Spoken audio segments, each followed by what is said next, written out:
नमस्कार प्रिया किचन आपण समस्त को अनेक अनेक स्वागत। आज मु ओडिशार ऑथेंटिक रेसिपी सजना साग तरकारी किभली भाव करेंगे ताई वीडियो शेयर करी। आपण या गरम भात हो पखाल भात सबुथे खाईपारे। तेज वीडियोटी को आपण मैंने फुल वॉच करूँ। आशा करी रेसिपीटी आपण मानक भल लगे। भल लगे प्लीज वीडियोटी को लाइक करेंगे, सांग मान सहित शेयर करेंगे।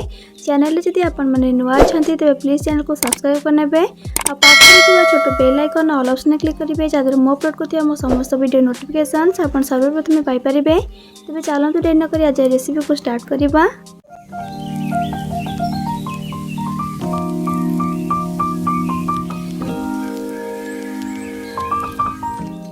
यही टेस्टी सजना साग तरकारी बनाई मुठार यही सब सामग्री को नहीं। प्रथम देखो किसी सजना साग को भल भाव बाछिकी धोईकी रखी। ता सहित रखी 3टा छोट साइज बैगन को टे बड़ बड़ खंड करके काटिकी धोईकी रखी। ता सहित रखी 2टा मीडियम साइज कटा आलू आलू चोपा रखिकी टे छोट छोट खंड करके काटिकी धोईकी नहीं, जहाँद्वारा आलूटा जल्दी सीझीज।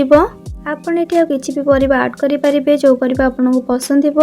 मु तो केवल आलू और बैगन तरकारी को बनैबी।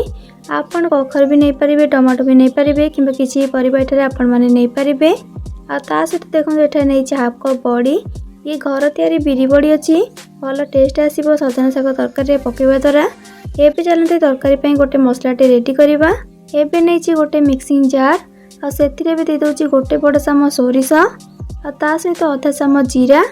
एबे देदेबा से गोटे इंच पाखापाखि अदा ता सहित 7 ରୁ 8 गलाब रसुण ता सहित गोटे मीडियम साइज पियाज को काटिकी देदेबा। एबे से 5टा सुखिया लंका को दे दोची बा आपण जतिके राग खाइबे से हिसाब रे लंकार मात्रा को कम अधिक करके नहीं पारिबे। एबे से तरकारी अनुसार पानी को देके भल भाव चिकन करके बाटिकी नहीं आसीबा। एठी आपण देखि पारुछंती मसला पेस्ट हमर रेडी गला। एबे चलंतु सजना सागर तरकारी बनैबा स्टार्ट करबा। सेइथपै देखंतु मु गैस ऑन करके कढ़ाई रे दे दोची पाखापाखि 2 बड़ चामच सोरिष तेल। सोरिष तेल रे बनैबे भल टेस्ट आसीबो। जदि नथिबे तेबे रिफाइन तेल मध्ये बनै पारिबे।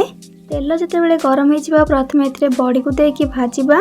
बड़ी को देकी गैस फ्लेम को लो टू मीडियम रे रखिकी एक पाखापाखि 2 मिनट पर्यंत भाजवा। बड़ी जल्दी भाजी जाए से अधिक समय को भाजबेनी ना सांगे सांगे पोड़ीज। ये देखो बड़ी को भाजिकी बाउल को बाहर कर नहीं। एबे से तेल दे दूची 2टा सुखिया लंका ता सहित अधा छोट चामच पंच फुटण। फुटण भल भाव फुटीगला से बाटिकी रखि मसला पेस्ट को देदेबा। ये सब जिन को भल भाव मिसई नेबा। गैस फ्लेम को लो टू मीडियम रे रखि भल से मिसई सारापर मिक्सिंग जार को धोईकी से पानी पाखापाखि हाफ कप हम देदेबा। एमती करने द्वारा जितेबाला आप सोरिष मसला को कषिबे से पिता हेनी। पानी को देके पुणी थे भल से मिसई नेबा। मिसई सारिकी से आम सब गुंड मसला को देबा। प्रथम ये दे दूची अधा छोट चामच हल्दी गुंड, भल कलर पर अधा छोट चामच काश्मीरी लंका गुंड ता सहित मसला गुंड गोटे छोट चामच। यहाँ ऑप्शनल अच्छी दे पारे ना तो स्किप करें। एबे सब जिन को भल भाव मिसई नेबा। गैस फ्लेम को लो टू मीडियम रे रखिकी एक पाखापाखि 2 ରୁ 3 मिनट कषिबा। सोरिष मसला को अधिक समय कषिबा दरकार नहीं, कंटिन्यूअसली गोली गोलिकी कषिबा। पाखापाखि 2 ରୁ 3 मिनट पर ये आप देखिपार्छंती मसला कषि गलानी। सोरिष मसला को एमती भी अधिक टाइम पर्यंत कषिबा दरकार पड़ना थाए। एबे ए स्टेज रे ऐड कर देबा काटिकी रखिथिबा आलू और बैगन को। आलू और बैगन को देकी प्रथम मसला सब भल भाव मिसई नेबा। भल से मिसई सारापर दरकार अनुसार पानी देबा। मुझे 2 ग्लास पानी दौची। मुझे आपको अधिक ग्रेवी वाला बनैबिनी से आपन जदि अधिक ग्रेवी वाला बनैबा चाहूथे तेज अधिक पानी ये ऐड करेंगे।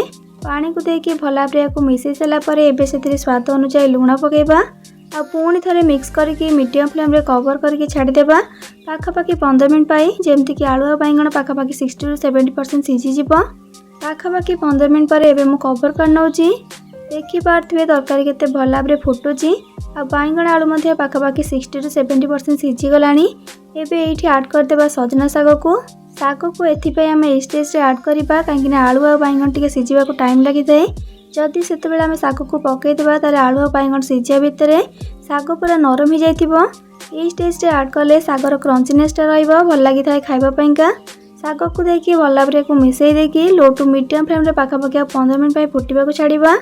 पाखापाखि 15 मिनट पर ये आप देखिपार्छंती साग टिके नरम हो गलानी आ आलू बैगन सीझी गलानी। एबे लास्ट रे आम ऐड कर देबा भाजिकी रखिथिबा बड़ी को सब लास्ट ही ऐड करेंगे। स्टार्टिंग जदि बड़ी को देदेवे से पूरा तरकारी फिटीज पूरा घाटी हो आ ग्रेवी को मध्य सांगे सांगे सोक कर नहीं था बड़ी से लास्ट बड़ी को देकी लो फ्लेम रे पाखापाखि 5 मिनट पर फुटा को छाड़देबा। पाखापाखि 5 मिनट पर ये देखो तरकारी आमर भल भाव में फुटीगला आ सब जिनस भल भाव में सीझीगला। आ साग देखो साग सीझी किंतु ताजा होगी अच्छी माने तार क्रंचीनेसटा अच्छी। एबे आमे गैस फ्लेम को ऑफ कर नेबा आ या चलतु गरमा गरम गोटे सर्विंग बाउल को काढ़ी नेबा। सब बेले तो आपण सजना साग भजा सजना साग मुग सब बनैकी खाऊे किंतु गोटे थर मो स्टाइल यहीपरि बनैकी खातु देखिए मजा आसो। आपण या सबुथिरे खाई परिबे सबुथिरे बहुत टेस्टी लगिबो किंतु मु सजेस्ट करिबे आपण खरा दिन रे गरमा गरम साग तरकारी को पखाल भात सांगरे खातु निश्चय भल लगिबो। गोटे थर आपण ट्राई करंतु बनैकी खाइला परे आपण को केमती लगिले आपण को अनुभव मो संगे शेयर करिवे। भल लगिले प्लीज वीडियो को लाइक करिवे सांग मानक सहित शेयर करिवे। चैनल जदि आपण माने नुआ छंदी तेबे प्लीज चैनल को सब्सक्राइब करनेबे आ पाखरे थिबा छोट bell icon all option click करिवे जादर मो अपलोड करथिया मो समस्त वीडियो नोटिफिकेशंस आपण सर्वप्रथमे पाई परिबे। तेबे आज पई रहउची पुणी आसबिन वाइक रेसिपी नेकी से पर्यंत रहिली। Love you all. जय जगन्नाथ।